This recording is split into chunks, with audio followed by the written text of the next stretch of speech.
Hello. So now that I've been home for a few weeks, I've had some time to think about my gear and any changes that I might want to make. But before I get into that, I made a gear video about a year ago that went over all of the gear that I used on the Colorado Trail last year. And then before my hikes this summer, I made another kind of like gear update video with a couple of tweaks that I had made. I will put a link to both of those videos in the description of this one. So I want to start off by saying that there isn't like a single piece of gear that I strongly dislike or regret purchasing, but due to like various reasons, prolonged use, some of my opinions on some of the gear has changed. And then one thing I'd like to, I guess, start by saying is until the last 2 years, I had always kind of had a hiking partner. So a lot of my gear was shared, like a tent, like our food system, water filtration system, and that sort of thing. So 2 years ago, I started focusing on purchasing gear that was for one person, that would be lighter weight, that would be smaller in size, so that I could fit it in my pack and carry it for myself. So those were a lot of my kind of initial efforts, and it really started with buying new big three items. Like I purchased a new backpack, a new tent, and a new sleeping bag. And up until really this summer, the longest like consecutively that I'd ever hiked was last year on the Colorado Trail, which I think was about 8.5 days. And I did notice some things that maybe weren't ideal, but not major enough that I felt like I needed to make a change for this summer. However, after hiking for essentially 3 weeks this summer, with that prolonged use, a lot of the issues that I had started to see last year definitely stood out more. So with that, I kind of like to get into a review of my gear. I'm going to start off with the big three. The first, is my tent here. This is still not put away, but this is a Durston X-Mid one person. And I do very much like it. I'm happy with the purchase. But for me, what issue I have with it is, I knew this, is the footprint size that's needed when you're looking for a camp spot. So Durston, their kind of intention behind their design is that you have these very large vestibules where you can put your backpack or some other gear. Last year I had a mouse start trying to chew on my backpack while it was in the vestibule, and so now I actually no longer keep any of my gear in there, so everything is actually in the tent with me. And so I don't need those vestibules. And not only that, but just like I said, the footprint that's required, I found more often than I would really like to admit, where I was prohibited by finding camp spots because of the space that I needed. So for me, I do like this, and I will continue to use it for maybe shorter hikes or even like car camping. I think I need to find something that has a smaller footprint. The only other thing with this tent is, and I'm extremely careful with my gear, is that a couple spots on the inner mesh started to get holes in them, and I don't know what that's from. I did buy some tenacious tape, so I think I can repair that, but it is a little disappointing because I've essentially only used this 2 summers now for very short periods of time. So for next year, I think I will, like I said, be looking into getting a new tent. And it's not that I dislike this one, I just need something that I think fits my needs a little bit better. So that's the tent. All right, moving on to my sleeping bag. I have a Mountain Hardwear Phantom 15 degree bag. And for the most part, this kept me very warm. I will say inside some of the higher elevations in Colorado, I definitely had to put on more layers. But once I had on those layers, I was fine and definitely comfortable enough to sleep. So I do very much like this bag, but it is a little bit on the heavier side. So I think I'm actually going to look into getting a quilt for next year and keep this one for some shorter hikes. All right, so my pack. I mean, this is the Hyperlight 3400 Southwest, and this is kind of known for being the thru hiker pack, but for me, it honestly just does not work. I started noticing it last year, and again, some of the problems that I was having were just amplified this year. If you saw one of my hikes when I was on trail in Colorado, I talked about how I actually added these like sweat wristbands to go over the shoulder straps here, because my collarbones would get extremely raw and bruised and sore. And so I think maybe the straps aren't cushioned enough for me personally. Also, my like lower back, my shoulders, and even my neck were extremely sore from this pack. Part of it could be that it just maybe has too much weight in it. However, according to the description on what weight it should be able to carry, I'm within that range. So it could just be that this pack isn't right for me. For now, I'm going to continue to stick with it once I make some of these other changes to get some of my base weight down further and see if that helps this be more comfortable. And then if it's still an issue, then I'm going to switch out and look into another pack.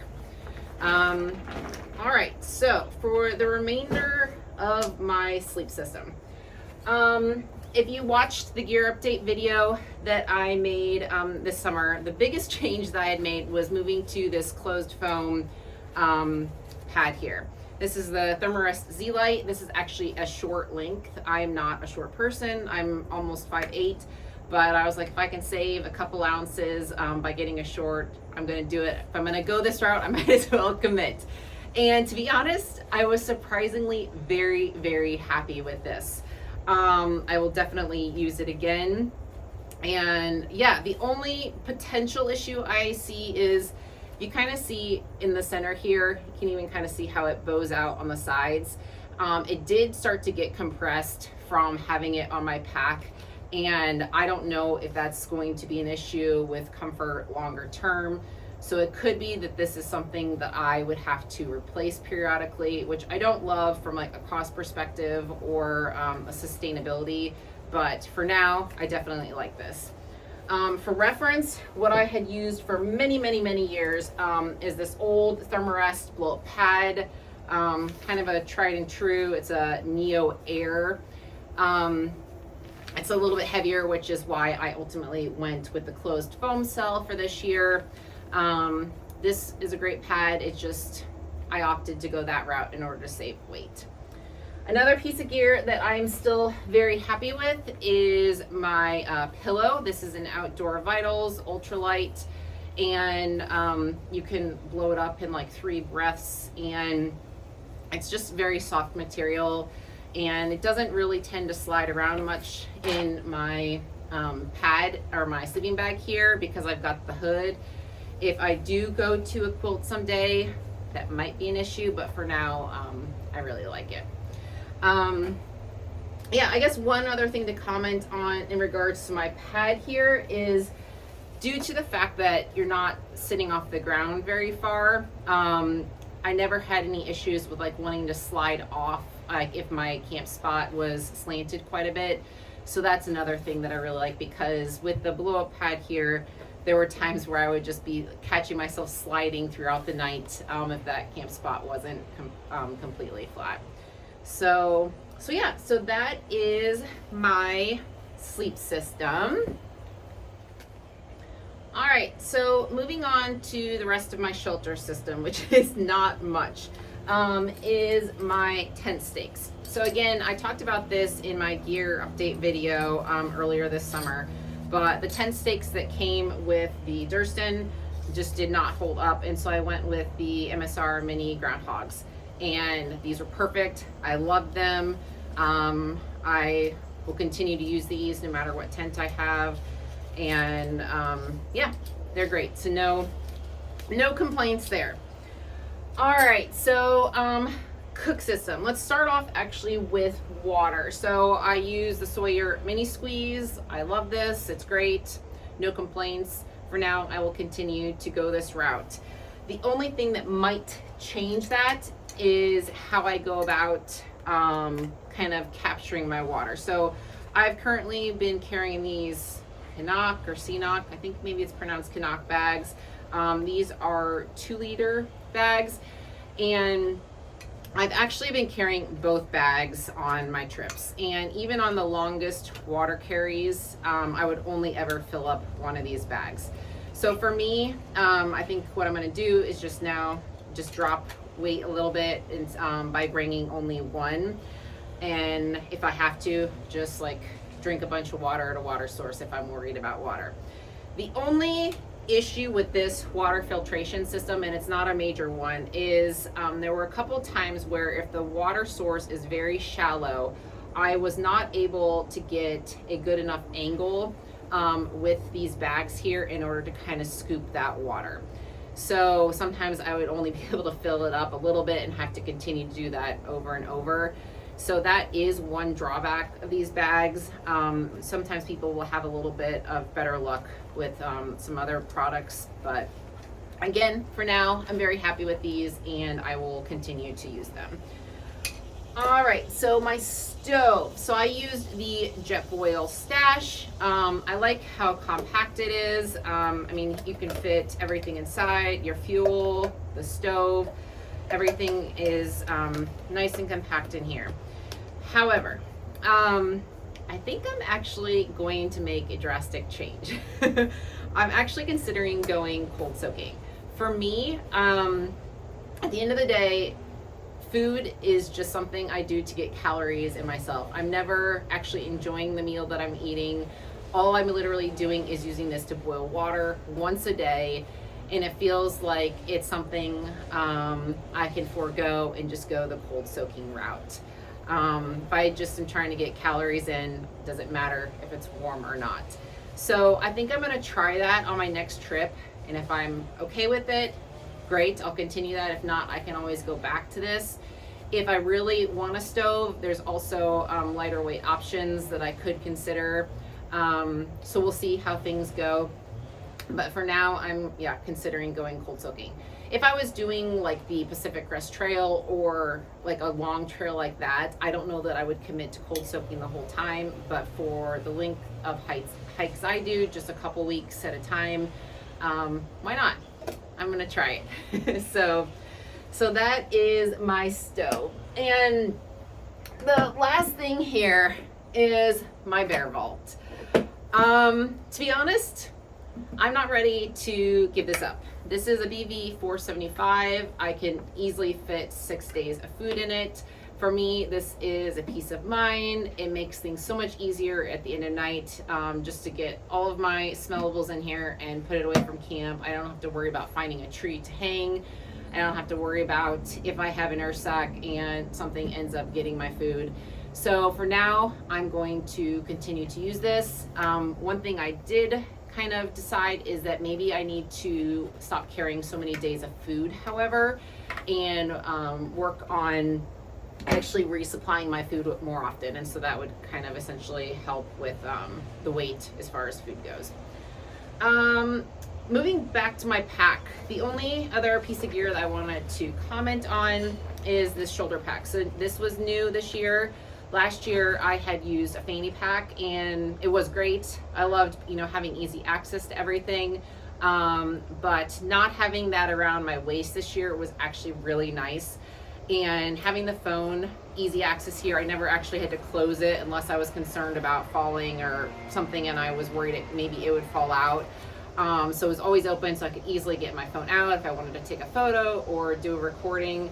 So I actually really like this. I could actually stick my tripod, kind of hook it on here, and had everything that I needed for my phone right there. So this was great. I really, really liked that. All right, so lastly is my clothing. The only things I want to comment on here are my shoes. So I've used the Ultra Lone Peak 7s.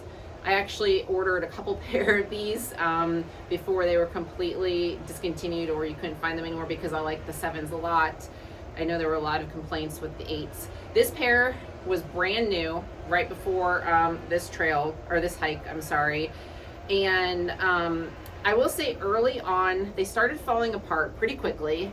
You can kind of see the seams here. I don't know if you can see that in the video. They started coming apart. I mean, this up here is pretty normal, just wear and tear. I will say the soles actually look great, and oh, there's a bunch of sand in there. The soles look great. So these have, you know, 330-ish miles on them, so they definitely held up well there. I did have some foot pain very early on, which I'd never had before, and so I considered possibly switching to like Topos or something like that. But as the days continued and my hike continued, my foot pain went away. And so while the quality of the Ultras isn't necessarily as good as I think maybe it once was, I'm going to continue with them. I do really like them. So yeah, so thumbs up there. And then my Injini toe socks. So I wore a pair and then had 2 pairs as backup.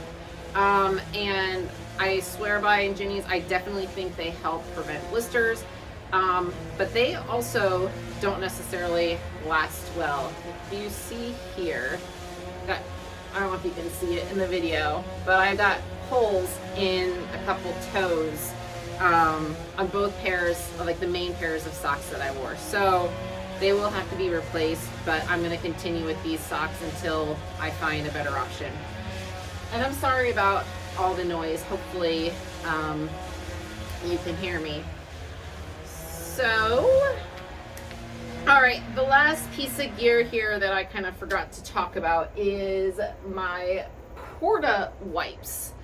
I love these. I think they're great. They are like a little tablet here that you just have to pour a little bit of water on, and then they expand into a towel like about yay big. I love these. They definitely save on weight, not having to carry wipes. You don't have to worry about the wipes drying out, and yeah, these are great. If water is an issue and you're really trying to conserve it, potentially these aren't necessarily the best option, but honestly the amount of water that you need for these is very minimal. So these are great. I will continue to carry these, and big thumbs up there. So that is my gear review of what I used this summer on the Colorado Trail and Tahoe Rim Trail. I hope you enjoyed it. If you have any questions or suggestions, please add them to the comments below, and thanks for watching.